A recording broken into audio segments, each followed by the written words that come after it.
لوگ مر رہے ہیں، شمشان بھر گئے، قبرستان بھر گئے، مگر بھارت کے وزیر اعظم اپنی نیند سے بیدار نہیں ہونا چاہتے۔ میڈیا پہ تو کوئی دکھائیں گا ہی نہیں، دکھ رہا ٹی وی پہ، دکھ رہا ٹی وی پہ، کیا دکھ رہا؟ خالی آئی پی ایل دیکھ۔ غریب مر رہا ہے، اس کی کوئی ٹی وی پہ نہیں ہے، ٹیلی فون آ گیا، دکھائیں گے تو دیکھ لیں گے۔ اب غریبوں کو فیصلہ کرنا ہے بھارت کے، یہ کیسی حکومت آپ نے لائی ہے۔ میں نے ووٹ نہیں ڈالا بی جے پی کو، آپ نے ڈالا ہے۔ آپ نے ان کو اپنے اجا پر یہاں پر مسلط کیا ہے، اپنے آپ پر۔ میرے عزیز دوستوں اور بزرگوں، میری عزتدار ماں اور بہنوں، یہ ماہ مبارک کا مہینہ ہے اور آج 13 رمضان ہے۔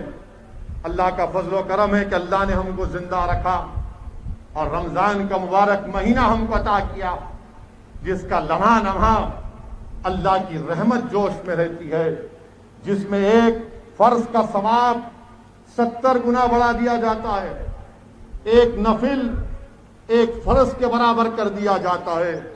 وہ ماہ مبارک ہمارے درمیان میں ہے میرے نوجوان ساتھیوں، اس کی قدر کرو، جس میں اللہ کو روزدار کی منہ کی بو مسک اور عطر سے زیادہ پسند ہے۔ نوجوانوں، شکر ادا کرو اللہ کا کہ اللہ نے ہم کو ماہ مبارک عطا کیا، وہ مہینہ عطا کیا جس میں شیطان کو زنجیروں سے جکڑ دیا جاتا ہے، جہنم کے دروازوں کو بند کر دیا جاتا ہے اور جنت کے دروازوں کو کھول دیا جاتا ہے۔ نوجوانوں، اللہ کا شکر ادا کرو کہ اللہ نے ماہ رمضان عطا کیا، وہ ماہ رمضان جس کے تعلق سے اللہ کے رسول صلی اللہ علیہ وسلم نے حدیث شریف میں فرمایا کہ اللہ فرماتا ہے کہ روزہ دار کی جزا، اللہ فرماتا ہے کہ میں ہوں اللہ کہتا ہے۔ آپ سوچو کہ ہر عمل کا کی جزا جنت ہے، مگر روزہ ایسی عبادت ہے جس میں رسول اللہ صلی اللہ علیہ وسلم نے فرمایا کہ اللہ خود اس کی جزا ہے۔ اور حدیث شریف میں آیا کہ جب حشر کا میدان ہوگا، حساب کتاب ہوں گے اور اس میں گناہگار اسد الدین اویسی بھی ہوگا، تو اسد الدین اویسی اگر کسی کے حقوق، کسی کی حق تلفی کیا ہے تو میرے پورے نیکیاں خدا نخواستہ ان لوگوں کو دے دیے جائیں گے جن کے حقوق کو میں لیا تھا۔ مگر جب میرے روزوں کی بات آئے گی تو اللہ کہے گا کہ نہیں، یہ گناہگار صحیح مگر یہ روزے میرے لیے ہے، میں اس کے گناہوں کا بدلہ، اس کے حقوق کا بدلہ اس کو دے دیتا ہوں، مگر روزے کسی اور کے کھاتے میں نہیں جاؤں گا، روزہ میرے لیے اللہ کہے گا۔ اور اللہ سبحانہ و تعالیٰ مغفرت کرے گا اپنی شان کے مطابق۔ تو نوجوانوں، روزے رکھو، یہ ایسی عبادت ہے جس کی جزا اللہ خود دے گا، جس کی جزا خود اللہ دے گا۔ ہم سے انسان ہے، غلطی بھی ہو سکتی، اگر خدا نخواستہ، لاکھوں بار خدا نخواستہ اللہ اگر حساب کرنے پہ آ گیا تو ہم سب ختم ہو گئے۔ اللہ سے ہم یہی بھیک مانگتے کہ اللہ آپ رحم کریے، بس معاف کریے، اللہ آپ رحم کریے، معاف کریے۔ یہ مبارک مہینہ ہے میرے نوجوانوں، جو رات سے لے کر صبح تک آسمانوں میں ندا لگانے والا پکارتا ہے نوجوانوں کہ ہے کوئی اللہ سے سوال کرنے والا، اس کے سوال کو پورا کیا جائے گا۔ ہے کوئی جو اللہ سے عزت طلب کرے، اللہ اس کو عزت دے دے۔ ہے کوئی جو صحت طلب کرے، اللہ اس کو صحت دے دے۔ ہے کوئی جو اللہ سے اس کی رضا طلب کرے، اللہ اس کو اپنی رضا دے دے۔ تو نوجوانوں، خوب روزے رکھو، خوب عبادت کرو۔ یہ قرآن، نزول قرآن کا مہینہ ہے، قرآن کی سالگرہ کا مہینہ ہے، یہ قرآن کو نازل کیا جانے والا مہینہ ہے۔ تو رحم کریے ایک دوسرے پر، مدد کریے، اور افطار کے وقت اللہ سے گڑ گڑا کر دعا کریے کہ پروردگار ہمارے ملک میں اس کورونا سے ہم کو چھٹکارا دلا دے۔ خوب دعا کریے اللہ سے کہ اللہ تو روزے دار کی افطار کے وقت کی دعا کو رد نہیں کرتا۔ اللہ سے گڑ گڑا کر دعا کریے، راتوں میں شب بیداری کر کے اٹھیے، سجدے میں گر کر اللہ کی بارگاہ میں رسول اللہ صلی اللہ علیہ وسلم کا وسیلہ دے کر اللہ سے بھیک مانگیے کہ پروردگار اس کورونا سے پورے ملک کو چھٹکارا دلاؤ۔ میرے عزیز دوستوں اور بزرگوں، ایسے برے وقت بھی ہم کو ایک دوسرے کی مدد کرنا ہے، یہ نہیں دیکھنا ہے کہ کون کس مذہب کا ہے۔ یاد رکھو، اگر آپ کسی کو جانتے ہیں دولت ہے تو تم دولت مند ہو تو اس کا مطلب یہ نہیں کہ اللہ تم سے راضی ہے، اور اگر کوئی غریب ہے تو اس کا مطلب یہ نہیں کہ اللہ اس سے ناراض ہے۔ اللہ اس سے راضی ہے جو متقی اور پرہیزگار ہے، اللہ اس سے ناراض ہے جو اللہ کا باغی بن جاتا، گناہگار بن جاتا۔ تو جس کو اللہ نے دولت دی، دو مدد کرو غریبوں کی، یہ دولت تم کو اللہ کی طرف سے دی ہوئی ہے، یہ تمہاری نہیں ہے، غریبوں کو دو۔ تمہارے پڑوس میں اگر کوئی غیر مسلم بھی ہو، دلت ہو، ہندو ہو، کوئی ہو، اگر بھوکا ہے تو کھانا کھلاؤ، اس لیے کہ یاد رکھو قرآن کریم میں اللہ نے فرمایا کہ جب جہنم میں لوگوں کو ڈالا جائے گا تو اہل جنت ان کو دیکھیں گے، ارے تم جا رہے جہنم میں؟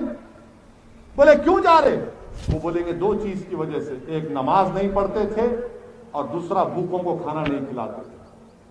تو نماز بھی پڑھنا ہے اور بھوکوں کو، مسکینوں کو کھانا بھی کھلانا ہے۔ یہ نہیں کہا جا رہا ہے کہ صرف مسلمان کو کھلاؤ، یہ کہا جا رہا ہے کہ جو بھوکا ہے اس کو کھلاؤ۔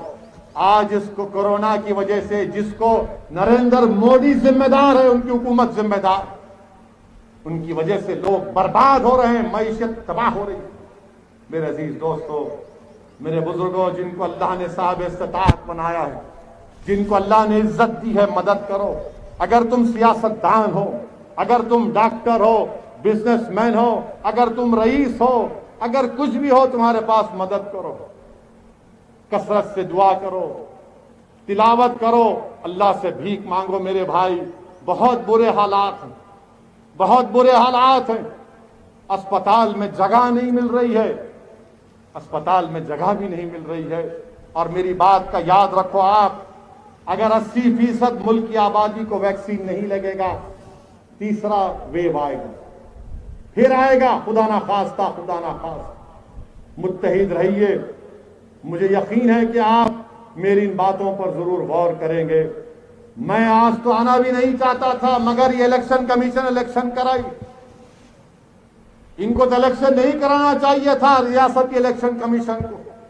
جب لوگ تڑپ رہے ہیں کورونا میں، آپ نے الیکشن کروایا، ٹھیک ہے، مگر 30 تاریخ کو آپ اپنے گھر سے نکلیے، اپنا ایک اور مجلس اتحاد المسلمین کے انتخابی نشان پتنگ پر مہر لگا کر اپنی پارٹی کو کامیاب اور کامران کریے۔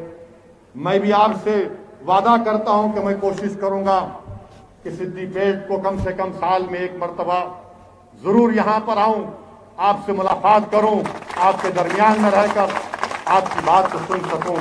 مگر مجلس اتحاد المسلمین آپ کی جماعت ہے، مجلس آپ کی شناخت ہے، مجلس آپ کی پہچان ہے، مجلس آپ کے بزرگوں کی میراث ہے، اس کو بچا کے رکھیے۔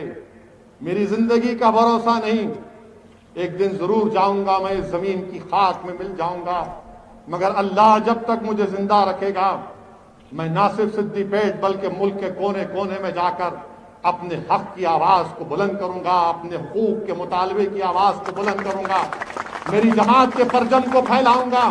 یہ میری زندگی کا مقصد ہے، اور ہم یہ کام کریں گے چاہے کسی کو پسند آئے یا نہ آئے۔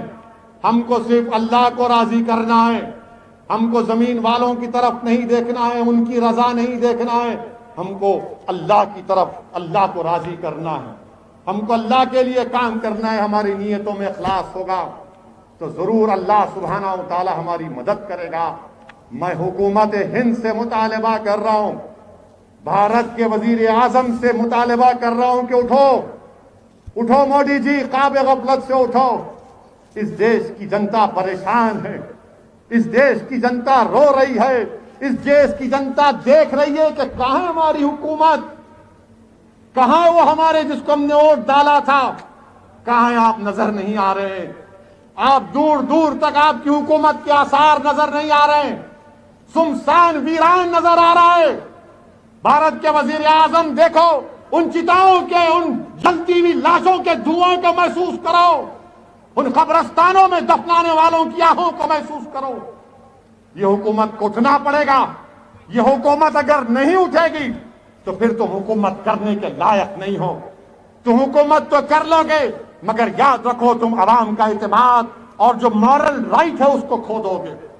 حکومت کا کام یہ کہ پہنچنا چاہیے، اور ہم تلنگانہ حکومت سے بھی مطالبہ کر رہے ہیں کہ آپ نے ملنا ساگر بنا لیا، کالیشورن بنا دیا، اور وہ کون سی پانی کی اسکیم ہے، بھگیرتا بنا دیا، اب ذرا دواخانے بناؤ۔